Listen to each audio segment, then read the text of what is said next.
We thank Lynn for the contribution she has made today. Can I now call upon Lee Barron, Secretary to the Midlands TUC, to make a... Cheers, thanks.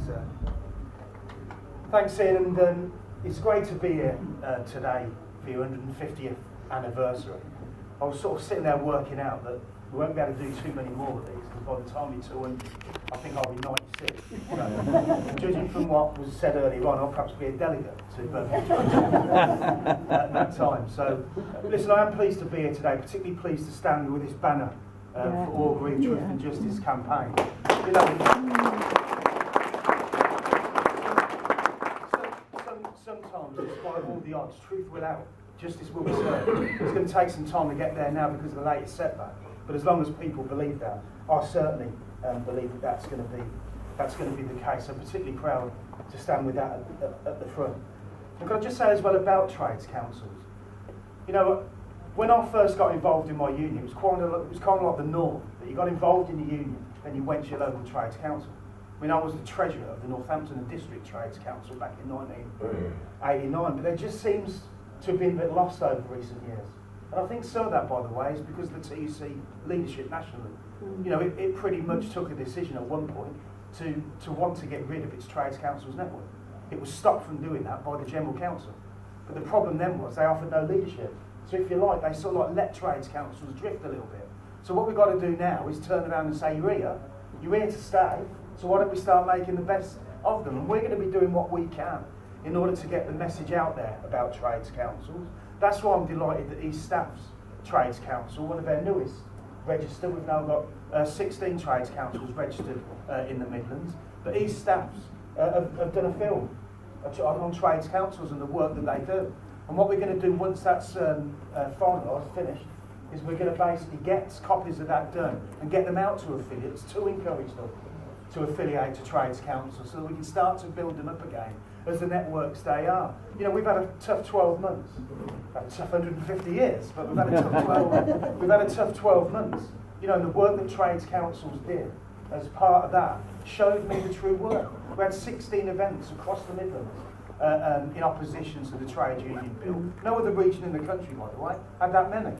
You know, because their trades councils are active, because they want to do some things, because they want to do the work. So that's why I was particularly pleased. And I think that that's what, you know, they're there for. And it's about us now rebuilding them.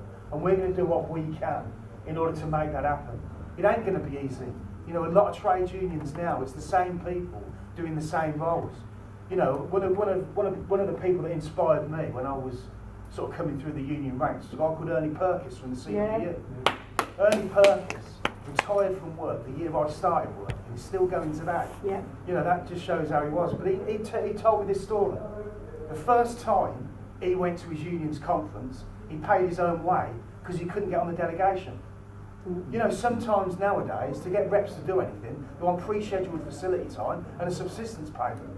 You know, I'm just being realistic with people. It's a good job. The Toll Puddle Martyrs didn't need facility time. Or we'd be wanting. The point is that this is a voluntary movement. And, you know, maybe, you know, we need to get back to some of that. I'm not saying that, you know, things haven't changed. They have, and I'll go on to that in a minute. But we do need to remember that, to me, I got involved in this because it's a cause, not because it's a job. Yep. You know, and that's where we kind of like come from, and that's why people like Ernie Purkis and whatnot will always be inspirational to me, because they built this movement.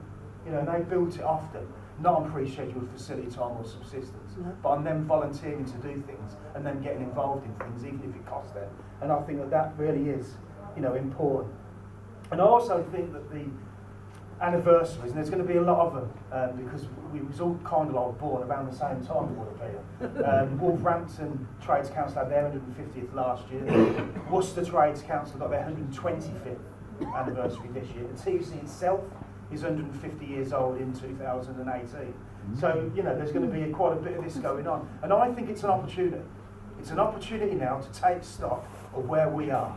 And not just to turn around and say, it's good. You know, the past we inherit, the future we build is a famous miners' slogan. And it couldn't be more truthful than that. So it is important, of course it is, to look back and see, you know, where we've come from. But without a shadow of a doubt, we've got to start to look forward. And we've got to start thinking about the next generation. as far as trade union membership is concerned. At the moment, our density levels have fallen below 25%. So whilst we've got more members, whilst their membership actually went up, because the amount of people now working, our density levels decreased. Now there's nowhere in the Western democratised world where when density levels are falling below 20%, they've ever risen back above that level. So we're mindful of that 20% type figure. In the public sector, trade union density is around about just under 60%. In the private sector, it's just under 15%. Overall, as I've said, it's just fallen and slipped below the 25%. But the interesting figure for me is that 16 to 24-year-old membership of trade unions is 7%. Now, we're missing a generation. And our offer, we've got to address what our offer is, I think. Because you're right in what you say. When you reel out all those factors and turn around, the world of work has changed. And we've got to reflect that change now. Because we've not got the big manufacturing sites where you could send people in and you could get your membership established quite easily. We've got workplaces now. You have a look at the Bakers Union trying to organise in fast foods, where fast food chains turnover is 400%. People aren't there long enough for us to be able, if you like, to make the case for trade unions. My 25-year-old daughter, she says to me, Dad, if they treat me like shit at work, I'll just go find another job. Because that's what they do, because the amount of jobs that are out there, and because, if you like, there's almost this feeling that, well, they're going to be treated badly anyway. The government, they make no bones about it. You can have a living wage for 25 or over, and that's not even the real living wage. But it makes people under the age of 25 think, I ain't as good as, or I'm not as worth as much. And what we've got to do, I think, is get back to the fact that we can turn around and give working people the confidence to say, I ain't putting up with that, and I'm going to put a stop to it. And that's why I said we've got to address what our offer is, because of that fact that the next generation just don't simply come through. And as I said, the world of work has changed. 90% of people now work for small and medium-sized enterprises. They're not in large factory bases and workplaces and everything else. And as I've said, we've got to make sure that we go out there in order to get hold of those people. Because never has the time been more vital for us to make sure that that's exactly what we do. I don't think there's anything left to surprise me anymore in this world. Brexit came first, and the spike in racial hatred that we've seen since then. Last night we did an event in Stoke-on-Trent, Unity in the Community, because we're going to start to use put social back into socialism, someone said.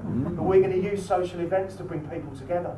We're going to have another event in Stoke called Stand Up for Unity, where we're going to have some stand-up comedians and put a comedy night on. And the reason that we are, and the reason that we've targeted Stoke a little bit, is because Stoke's got its history. 70% of people in Stoke voted to leave. The spike that they saw in racial hatred. I'm not saying everybody who voted to leave was a racist, but every racist believed that everybody who voted to leave agreed with them. And that's why there was that spike. And Stoke-on-Trent, as you know, had 9 BNP councillors.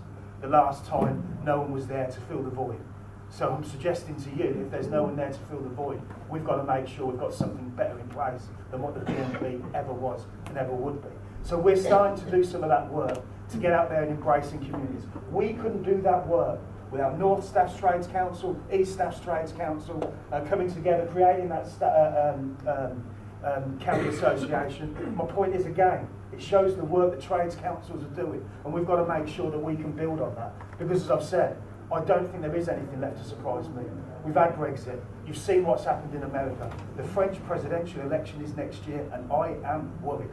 Le Pen has been on the final round of voting in the past before. People now won't care. If you like, it's emboldened people now to turn around and say that where they see things failing for them, they spike off to the right, and the hard, sharp right it is as well. I never thought we'd see what we've seen over the last week, and I don't think we've seen the end of it. And that's why we've got to make sure that we offer people that hope. We offer people something to make sure that they know that there are people there that are going to speak out for them. It's not a divisive, right-wing characters that actually do it. And that's what we've got to do.